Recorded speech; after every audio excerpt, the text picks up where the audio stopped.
Bonjour à tous et bienvenue dans ce nouveau numéro du 7-8 Culture. Et tout de suite, le sommaire de ce mercredi 19 avril. Un premier trophée pour l'équipe de France. Ce week-end, les jeunes de Déclic Théâtre ont remporté la 3e édition du mondial d'improvisation junior. 3 pièces et 6 nominations, 3 créations coproduites par le Théâtre Montancier de Versailles ont été nommées aux Molières, les Césars du théâtre. Et Franck Villette, le président de l'Ombre d'un cours à Jouy-en-Josas, nous présentera en détail la 8e édition du festival. Cette année, 26 courts-métrages sont en lice. La 3e édition était donc la bonne. La France est devenue ce week-end championne du monde junior d'improvisation. Face à elle, 3 autres pays, la Suisse, la Belgique et le Canada, qui étaient représentés par les Québécois. Les Français, qui sont tous membres de l'équipe junior de Déclic Théâtre, affrontaient en finale ce dimanche la délégation québécoise. Retour sur ce dernier match avec les images d'Yves Hutzenberger.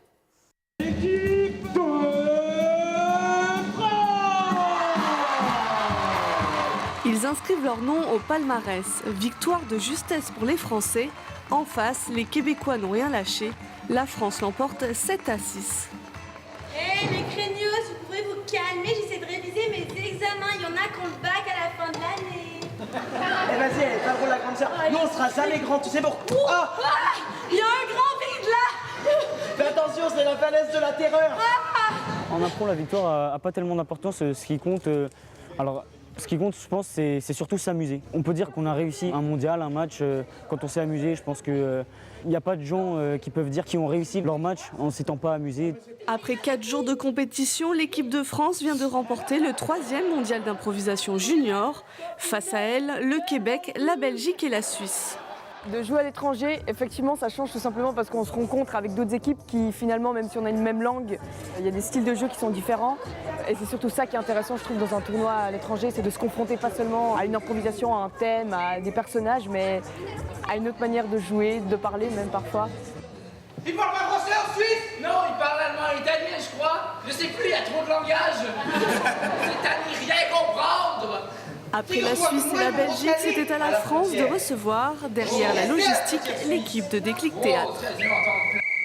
Ça s'est super bien passé, franchement c'était trop cool. Il y a eu des grands moments de fête, des grands moments de plaisir, de partage, de fun. Il y a eu du jeu, il y a eu de l'impro. Enfin, je ne sais pas comment je peux le définir, mais si je dois essayer de résumer ce qui s'est passé, ça a été vraiment un vrai carrefour de la culture de l'improvisation théâtrale en fait, et du match d'improvisation, parce que chacun est venu avec un petit peu ses manières de faire et tout. Ils sont adaptés à ce qu'on nous on propose à Trappes.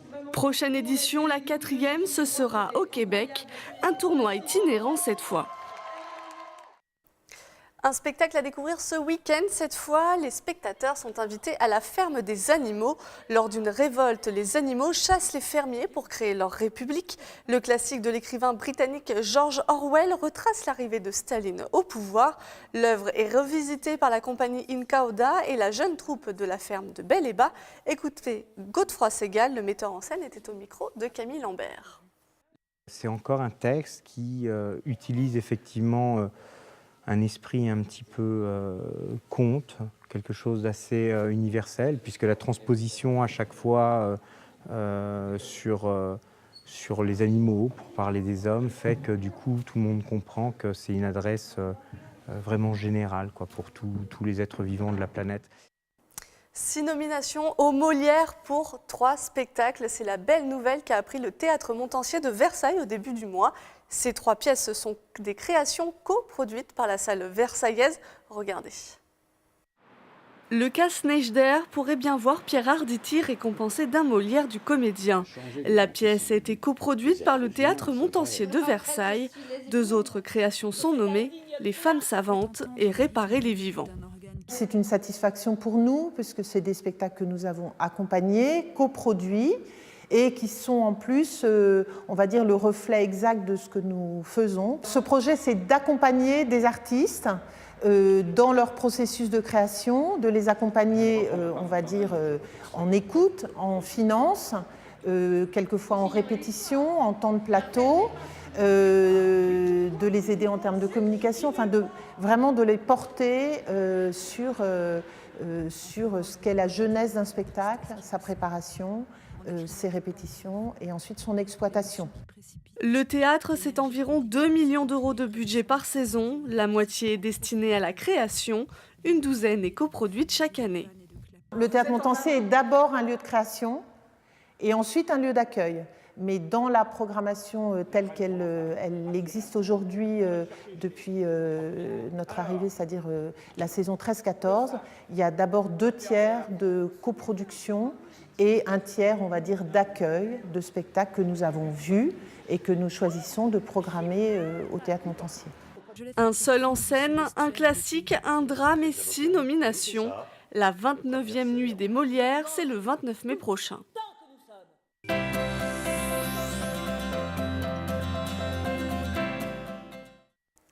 Le coup de cœur de cette semaine, c'est celui de Cyril Haddad de l'espace Philippe Noiret au Clé-sous-Bois. Écoutez.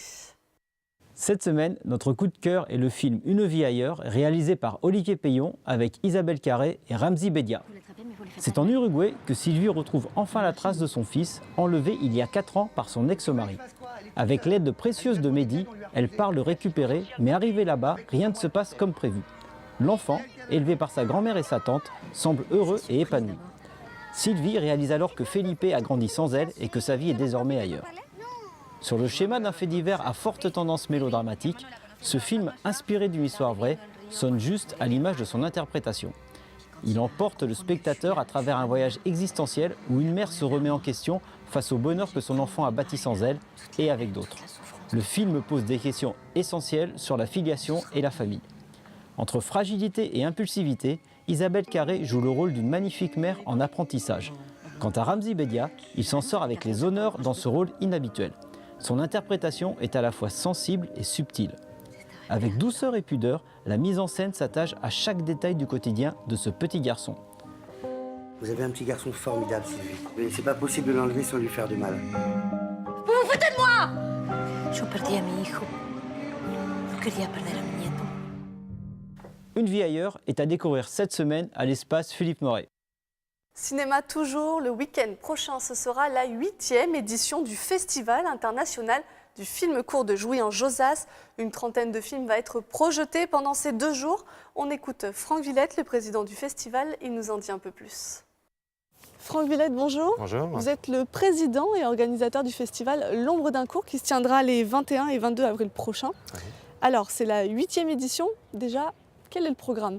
Alors le programme est assez chargé. Alors bien sûr une compétition de court-métrage comme d'habitude, compétition officielle et compétition jeune public. Le jeune public qui a lieu le samedi après-midi de 14h à 17h et avec 13 films d'animation et de fiction. Et puis donc des films, 23 à 26 films en compétition avec des récompenses à la clé et un jury de professionnels qui sera là pour décerner des prix.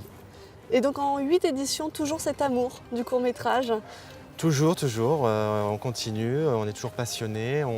Chaque année, on découvre vraiment, en plus des films toujours aussi bien, toujours aussi novateurs. On essaye de dénicher la perle rare et on est toujours agréablement surpris et toujours content de le faire. Alors, la particularité de votre festival, c'est surtout la rencontre des professionnels et du public. C'est ça qui vous motive depuis 8 éditions? Voilà, on essaye de ne pas faire que de la projection. C'est aussi, un festival sert aussi à faire des rencontres, notamment pour les professionnels et les jeunes réalisateurs qui présentent leurs films. C'est de rencontrer d'abord le public, bien sûr, de voir comment le film va être accueilli, et puis aussi les professionnels dans le cadre justement de constituer un jury. Ils sont là aussi pour donner leur avis et faire évoluer aussi la carrière des réalisateurs. Merci Franck Villette. Alors, pour découvrir les réalisateurs en devenir et tous ces films courts-métrages en compétition, rendez-vous les 21 et 22 avril prochains au Théâtre du Vieux Marché de Jouy en Josas.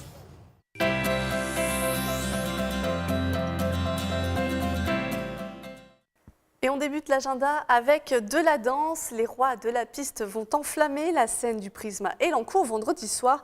Humour grinçant et bande-son emblématique de plusieurs décennies de musique et un tarif de dernière minute est proposé.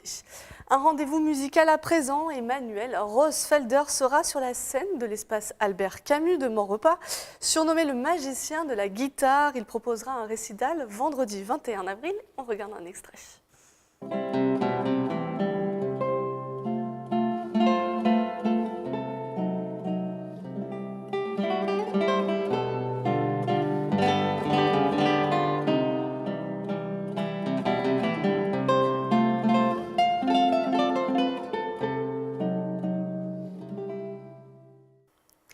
retourne au Prisme, mais pour un concert de jazz. Cette fois, Émilie Edoux propose un répertoire de standards de jazz. Vous pourrez y entendre des reprises d'Aretha Franklin, Otis Redding ou encore Ray Charles. Et c'est leur dernier concert de la saison. Ce samedi, les solistes de la Ville-Dieu vous invitent dans l'atmosphère d'un salon romantique. François Dumont interprétera notamment 4 ballades de Chopin.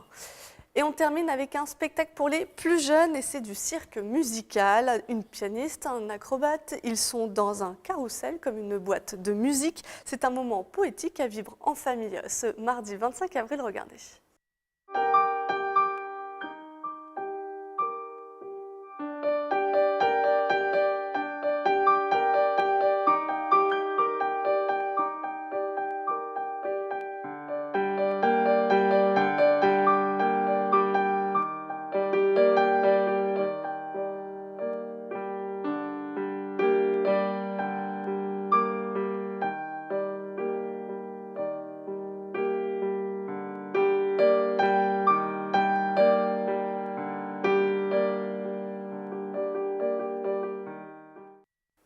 Le 7-8 Culture est maintenant terminé. Merci de nous avoir suivis. On se retrouve mercredi prochain.